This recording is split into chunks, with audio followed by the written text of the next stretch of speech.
Olá, tudo bem?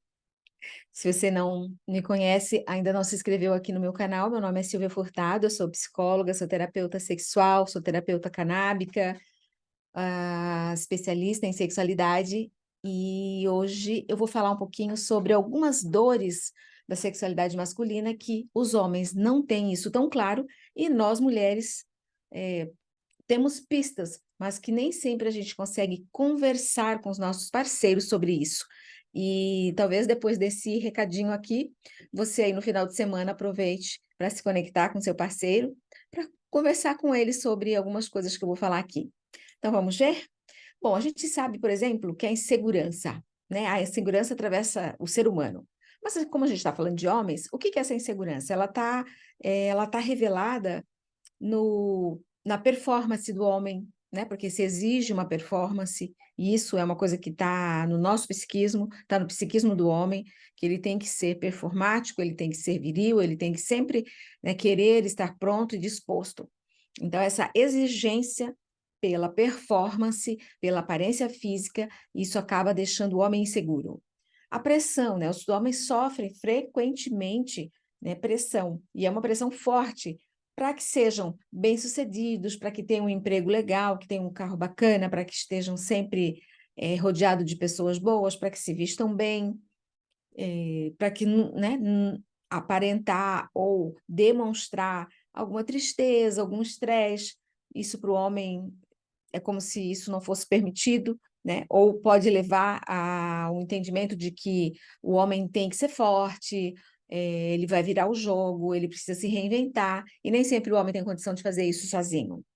Uma outra coisa é o silêncio, porque as dores, as dificuldades, as vulnerabilidades do homem levam ao silêncio desse homem, né? Então, os homens eles são menos propensos a falar sobre o que lhe aflige, a falar, por exemplo, sobre essa pressão que ele sofre, a falar sobre essa performance que é exigida dele, a falar sobre as suas emoções. Eles estão menos propensos, e isso está posto, a sociedade já entendeu isso, né? Mulheres e homens já entenderam isso. Então, por isso que eu trago isso, essa questão do silêncio do homem, para a gente olhar para ele, para o que é que esse silêncio está querendo dizer. O que é que ele não consegue dizer para sua parceira, né? Para sua esposa, para sua namorada, a respeito da sua sexualidade, ou a respeito dos seus desejos, ou a respeito do que ele compreende como ser homem, como ser mulher. Outra coisa que também é uma dor do homem é o estigma, né, que ele sofre, por exemplo, quando ele tem uma disfunção, por exemplo, uma disfunção erétil psicológica, uma disfunção erétil devido a algum problema de saúde, algum medicamento que ele está tomando ali meio escondido, que nem sempre ele conta para a esposa ou para a namorada, que às vezes está com uma pressão elevada, está com uma ejaculação precoce, daí um amigo, ele troca ideia com um amigo, o amigo vai lá, indica o medicamento, esse medicamento nem sempre é assertivo, tem efeitos colaterais, e aí essa acaba tendo aí alguma disfunção ou alguma inadequação sexual, e nem sempre isso ele fala, então isso acaba sendo um estigma, né? Porque ele não consegue falar sobre isso, e ele também não consegue procurar ajuda. E aí tem esse medo, né? O medo faz com que ele não fale, o medo faz com que ele não busque ajuda, e o medo é como se fosse uma coisa uma coisa retroalimenta a outra, né? Então, o medo faz com que ele não fale por não querer ser rejeitado, não fale por não querer ser ridicularizado, que ele não fale para não ser exigido demais, para não ser cobrado e julgado. Então, olha quantas coisas atravessam a sexualidade masculina e que muitas mulheres e os próprios homens não se dão conta, né? A própria educação sexual.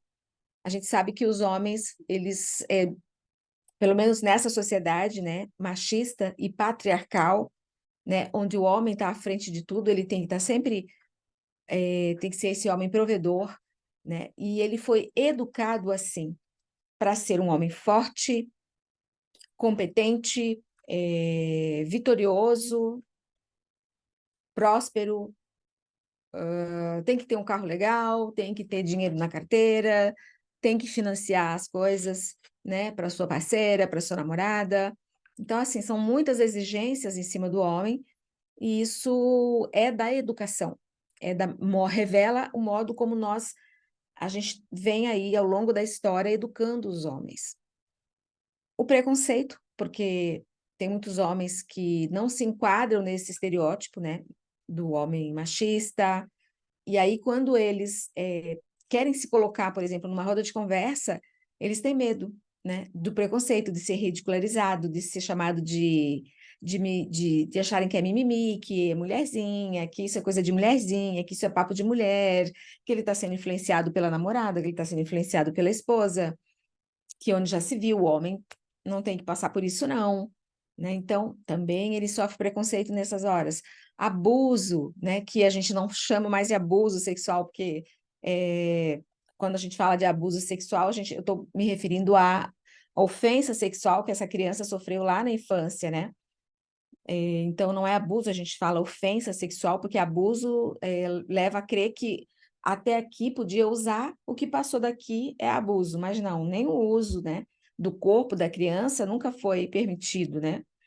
Então, a gente não há que se falar em abuso, a gente fala em ofensa. Então, muitas crianças sofreram ofensa sexual por pessoas da família, por amiguinhos, coleguinhas. Isso tudo ele não fala, isso tudo fica introjetado nele, mas está sempre na lembrança dele. Então, é quando ele é criança, que ele está lá no ginásio, na quadra de esporte, ou quando vai para o banheiro, para uma sauna, para um banheiro, para um banho coletivo. E aí vem, né, até pelo tamanho da sua genitália, ele sofre inúmeras brincadeiras, bullying, quando não ofensa sexual. E ele guarda isso, ele não fala sobre isso. Isso faz com que isso se torne uma dor gigante e isso inviabiliza satisfação e o seu bem-estar sexual quando adulto, interfere na sua relação emocional, né? As doenças sexuais, né? As DSTs. Então, tem homens que pegam HPV, transmitem sífilis, né? Uma doença que lá no passado já foi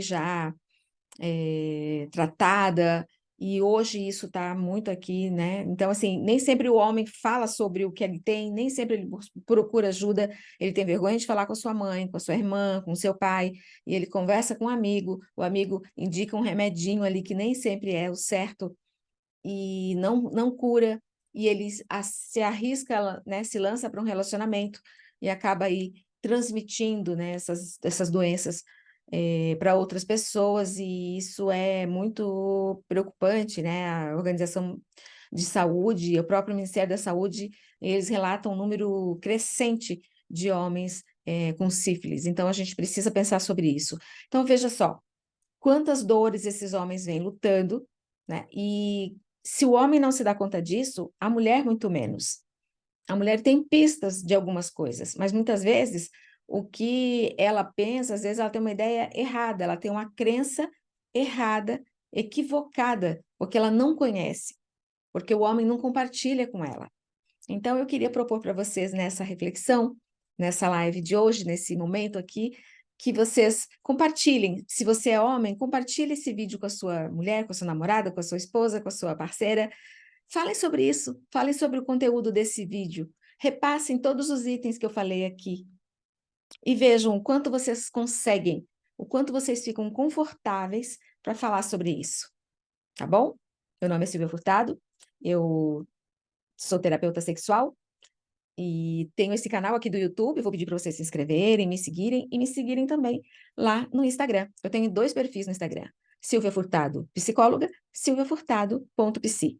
Me sigam lá, tem bastante conteúdo. Mas aqui no YouTube eu consigo falar por mais tempo com vocês e transmitir uma ideia com início, meio e fim. Tá bom? Então, me sigam aqui. Até o próximo vídeo.